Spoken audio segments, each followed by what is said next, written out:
नमस्कार। अच्छी स्वास्थ्य व्यवस्था किसी देश की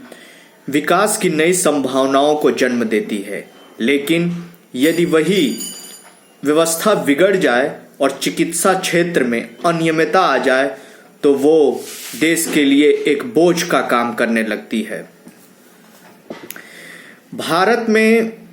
जो चिकित्सा की जो एक लचर व्यवस्था है वो एक बड़ा ही चिंतनीय विषय है, क्योंकि किस नागरिकों को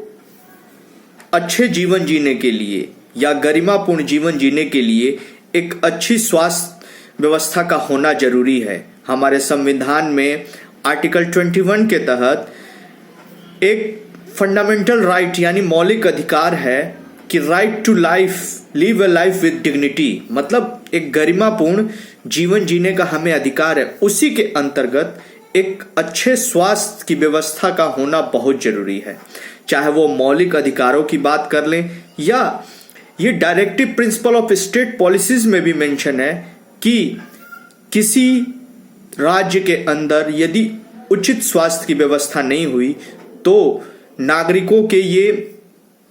अधिकारों का हनन है। हमारे directive principle of state policy में आर्टिकल 39 के अंतर्गत ये कहा गया है कि एक कॉम्प्रिहेंसिव हेल्थ सिस्टम होना जरूरी है, लेकिन भारत में ऐसा देखने को नहीं मिलता है। जो समाज के लिए जरूरती, समाज के नागरिकों के लिए जो जरूरत है आर्थिक या सामाजिक क्षेत्रों में, उसमें चिकित्सा के क्षेत्र में परिवर्तन एक बहुत ही जरूरी है, क्योंकि लोगों का जो आर्थिक और सामाजिक विकास होगा उसमें चिकित्सा एक बहुत ही अहम भूमिका निभाएगी। हर साल WHO की रिपोर्ट आती है जिसमें हमारे जो स्वास्थ्य की व्यवस्था है उसके ऊपर जो एक छवि है ना वो एक बहुत ही नकारात्मक बनती जा रही है। WHO की जो एक प्रेस्क्राइब्ड डेफिनेशन है कि डॉक्टर टू पेशेंट रेशियो वो 1:1000 होनी चाहिए, लेकिन भारत में ये हाल ठीक उसके विपरीत है। यहाँ 1:1456 के अराउंड एक्सपेक्टेड रेशियो है, जो भारत की इतनी बड़ी आबादी के लिए सही नहीं है। और यदि हम इसका कंपैरिजन करें विश्व के अन्य देशों में जहाँ आबादी कम है लेकिन स्वास्थ्य की व्यवस्था बड़ी उच्च कोटि के, चाहे आप वो सिंगापुर को ले लें या क्यूबा को ले लें, और पैंडेमिक के दौरान हमने जो स्वास्थ्य की व्यवस्था थी हमारे देश में उसकी एक लचर व्यवस्था का हमने एक नमूना देख लिया था कि कहीं ना कहीं हम उतने सक्षम नहीं हो पाए हैं कि कोई अवांछनीय परिस्थिति या आपातकालीन परिस्थिति आ जाती है तो उसका हम सामना एक व्यवस्थित ढंग से कर पाए। हमारे पास उस प्रकार के उच्चतम तकनीक की व्यवस्था नहीं हो पाती है जिससे हम त्वरित उस चीज़ों पे एक्शन लें। पैंडेमिक में हमने कितनी जानें खो दी और कैसी हृदय विदारक घटना हुई जिसको यदि कोई सोचे तो हमें जरूर अपनी स्वास्थ्य व्यवस्था पे काम करना होगा। अब स्वास्थ्य व्यवस्था के लिए सबसे बड़ी चीज है कि जो इसको नियंत्रण करने वाली संस्थाएं हैं वो किस प्रकार से इस व्यवस्था को नियंत्रित करें। पहला तो होता है कि यदि शिक्षा यदि महंगी हो जाएगी तो उसमें जो छात्र प्रवेश करेंगे और फिर उत्तीर्ण होकर निकलेंगे तो क्या वो इतना पैसा लगाकर क्या मुफ्त और इस प्रकार की जो आम जनमानस तक जो स्वास्थ्य की सुविधा पहुंचाने के लिए वो एक प्रयत्नरत रहेंगे? बिल्कुल नहीं, क्योंकि जब मुनाफे पर ही पूरी शिक्षा व्यवस्था टिक जाएगी तो जाहिर बात है उसमें से उत्तीर्ण होने वाला छात्र भी मुनाफे की ओर देखेगा, और यही मुनाफा के जो एक दृष्टिकोण है वो स्वास्थ्य व्यवस्था में बाजारवाद को हावी कर रहा है। जब किसी व्यवस्था में बाजारवाद हावी हो जाता है तो उस व्यवस्था का कॉमोडिफिकेशन हो जाता है, यानी न दवाइयों के मूल्य निर्धारित हैं, ना ही जो परीक्षण यानी टेस्ट हैं स्वास्थ्य से रिलेटेड उनके मूल्य निर्धारित हैं, ना उनमें कोई यूनिफॉर्मिटी है। आप किसी पैथोलॉजी सेंटर पे जाएंगे तो वहाँ पे कुछ अलग रेट दिखेगा, किसी अन्य पैथोलॉजी सेंटर पे जाएंगे तो वहाँ पे अलग रेट दिखेगा। यानी जो मूल्यों का एक अप्रत्याशित दर से वृद्धि है वो कई आम जनमानस या कोई आम व्यक्ति तो कभी कभार वो टेस्ट करवाने में सक्षम ही नहीं हो पाता। तो इस प्रकार से एक लचर स्वास्थ्य व्यवस्था या चिकित्सा की व्यवस्था हमारे देश में अभी फल और फूल रही है, जिसमें बाजारवाद पूरी तरह से हावी हो चुका है। और जो मेडिकल की परीक्षा है या मेडिकल की जो पढ़ाई है उसमें लेकर कई जगह अनियमितताएं देखने को मिलती हैं। जैसे यदि हम जिक्र करें तो व्यापम घोटाला इसमें एक बड़ा ही अच्छा उदाहरण है, या भी एक नर्सिंग घोटाला का नाम बड़ा ही तेजी से गूंज रहा है। ये सब चीजें इस बात को इंगित करती हैं कि कहीं न कहीं जो सरकार है या केंद्र सरकार या राज्य सरकार जनता की जो मूलभूत आवश्यकता है, अच्छी स्वास्थ्य की व्यवस्था, उसकी तरफ वो कोई प्रभावी कदम नहीं उठा पा रहे हैं। इस लिहाज से देखते हुए आयुष्मान भारत की जो योजना है उसकी घोषणा की गई, लेकिन अब ये योजना भी कहीं न कहीं निजी संस्थान इस योजना को भ्रष्टाचार के साथ साठगांठ कर इस योजना का जो वांछित लक्ष्य है उसके ऊपर एक ग्रहण लगा रहे हैं। वो इस प्रकार से अपनी गतिविधियों को नियंत्रित कर रहे हैं, या तो अपनी राजनीतिक साख, क्योंकि उनका उद्देश्य जो इस योजना का लाभ है वो लास्ट माइल डिलीवरी है, उसको लेकर नहीं, वो केवल इस योजना का लाभ अपने व्यक्तिगत हितों को देखने के लिए कर रहे हैं। और यदि हम दवाइयों के निर्माण और वितरण से लेकर देखें तो उसमें पूरी तरह में कितनी तमाम तरह की विसंगतियां पाई जाती हैं, जिसका हमेशा से उदाहरण रहता है कि वो जो ड्रग माफिया है उसको चला रहे हैं, उनके हिसाब से दवाइयों का वितरण और मूल्य निर्धारण होता है। वो इवन दो जो एक कमीशन की व्यवस्था है उसमें भी वो चिकित्सकों को या तो इस प्रकार से बाध्य कर देते हैं या कुछ प्रलोभन देते हैं कि वो वही दवाइयां लिखेंगे जो जिन दवाइयों से उन्हें कमीशन मिलता है। इस प्रकार की व्यवस्था से एक बाजारवाद का उत्पन्न होती है। हमें ध्यान रखना होगा कि किसी भी दवा का जो मूल्य है वो एक उसमें यूनिफॉर्मिटी रहे, चाहे आप दिल्ली में हो, चाहे आप राजस्थान हो या देश के किसी कोने में। जो जांच की दरें हैं या दवाइयों का मूल्य हो उनका एक निर्धारित मूल्य हो, उसमें यूनिफॉर्मिटी हो। इस चीज को अब यदि मान लीजिए मेडिकल क्षेत्र में यदि कोई इनोवेशन होता है, जैसे यूएस या जो भी डेवलप्ड कंट्री हैं वो एक इनोवेटिव मेडिसिन को लेके आते हैं, और भारत क्या है कि भारत जेनेरिक मेडिसिन बनाने में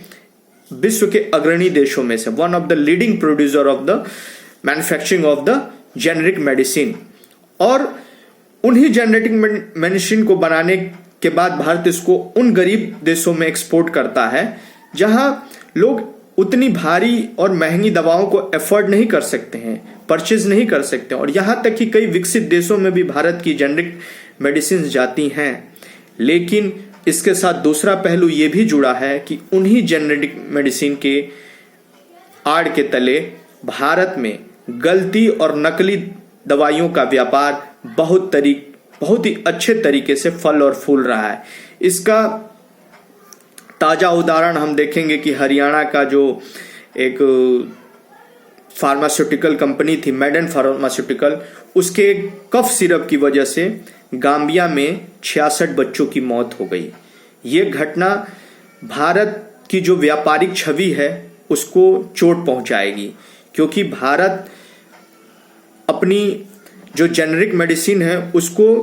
बनाने के लिए बड़ा ही प्रसिद्ध है, लेकिन जो इनकी गुणवत्ताहीन है या ये मानक रहित है, ये बड़ा ही एक चिंता का विषय है। क्योंकि अक्सर भारत की जो कंपनियां हैं वो चाइना से जो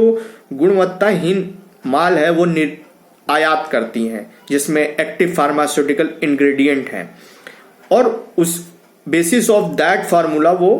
अपना मेडिसिन बनाती हैं। लेकिन जो यूरोपीय और डेवलप कंट्री उनके मानदंड इतने सख्त और स्टैंडर्डाइज हैं कि कहीं ना कहीं वो दवाएं वहाँ उनके मार्केट में जगह नहीं बना पाती। लेकिन अब भारत में ऐसी कोई रेगुलेटिंग अथॉरिटी अपनी सही तरीके से काम नहीं कर रही है, जिसकी वजह से ये नकली दवाएं वो भारत में अपना जगह बना लेती हैं। सेम फार्मूला बेस्ड दवाओं का मूल्य में बहुत जमीन आसमान का अंतर हो जाता है, क्योंकि जो मैन्युफैक्चरर है वो अपनी दवा को बेचने के लिए किस प्रकार की कमीशन पद्धति का उपयोग करता है, किस प्रकार से लुभावने अवसर देता है चिकित्सकों को, और किस प्रकार से वो अपनी मार्केटिंग करता है, ये उस पर डिपेंड करता है। लेकिन भारत की अधिकांशतः जनता जिनकी आय के स्रोत बहुत ही निर्धारित हैं, बहुत ही सीमाबद्ध हैं, उनके लिए एक बड़ा ही एक दुष्कर हो जाता है कि वो इस प्रकार की महंगी दवाओं का खरीद करें, और इसी की वजह से आउट ऑफ पॉकेट एक्सपेंडिचर हो जाता है, जिससे कई लोग जो गरीबी रेखा से ऊपर हैं, कभी कभार ऐसी जो मेडिकल सिचुएशन आ जाती है जिसके कारण उनके पास उतने पैसे नहीं रहते हैं, या उनकी जो बचत होती है वो पूरी चीज वो उसमें लगा देते हैं। भारत में जो एक पेटेंट एक्ट है 1970, उसके अंदर एक कंपल्सरी लाइसेंसिंग का प्रावधान है। जो ट्रिप्स का एग्रीमेंट है उसके अंदर एक फ्लेक्सिबिलिटी दी गई है कि यदि जनता को या देश में कोई ऐसी इमरजेंसी है या कुछ ऐसे पब्लिक की नीड है, उसमें हम जो भी मैन्युफैक्चर है वो सरकार उसको ये आदेशित करती है कि आप कम मूल्यों पर उन दवाओं का विकास करें, जिन्हें हम जेनरिक मेडिसिन के भी नाम से जान सकते हैं। और ऐसा पहली बार तब हुआ था जब हैदराबाद की एक बेस्ड कंपनी थी नैटको फार्मा, उसने बेयर जो फार्मास्यूटिकल है उसकी एक नेक्सावर मेडिसिन है जो किडनी के कैंसर को और लीवर के कैंसर को इलाज करने के लिए, तब भारत में वो पहली बार कंपल्सरी लाइसेंसिंग का जो सेक्शन है वो इवोक्ड हुआ था, जो आर्टिकल 39 सेक्शन 92 के अंतर्गत हम उसको इवोक कर सकते हैं। लेकिन ये सब चीजें इमरजेंसी के लिए, लेकिन हमारा पहला दायित्व ये होता है कि हमें दवाओं के निर्माण से लेकर उनके विक्रय तक जो मूल्य का निर्धारण होता है उस पर लगाम लगाया जाए। उसके बाद जो परीक्षण के जो पैथोलॉजिकल सेंटर हैं उनमें जो टेस्ट बेसिस की हम अपने KFT या LFT जो भी टेस्टेड हो ब्लड सैंपल के, जो उनके मूल्य में यूनिफॉर्मिटी हो, चाहे वो प्राइवेट केयर इंस्टीट्यूशन हो या गवर्नमेंट केयर इंस्टीट्यूशन, टेस्ट जो है वो एक यूनिफॉर्म रेट पे किए जाए। और जो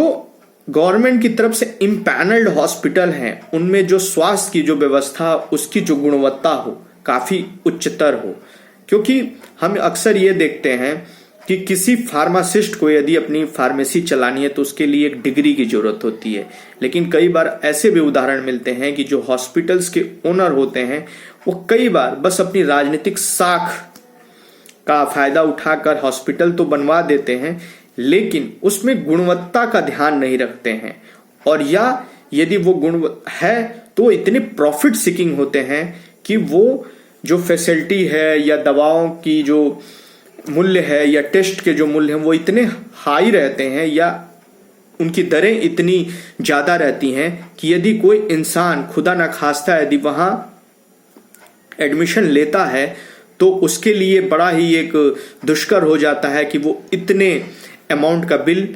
पे कर पाए। इस बात को ध्यान में रखते हुए हमें स्वास्थ्य की व्यवस्था को एक मौलिक अधिकार के अंदर लाना होगा, क्योंकि जब तक ये मौलिक अधिकार के अंदर नहीं आएगा तब इसके लिए कोई कानून नहीं बनाए जा सकते। और हमें यदि स्वास्थ्य व्यवस्था को यदि सुधारना है तो उस पे से बाजारवाद को खत्म करना होगा, तभी हम एक नई देश को एक नई विकास की गति दे सकते हैं। जय हिंद, जय भारत।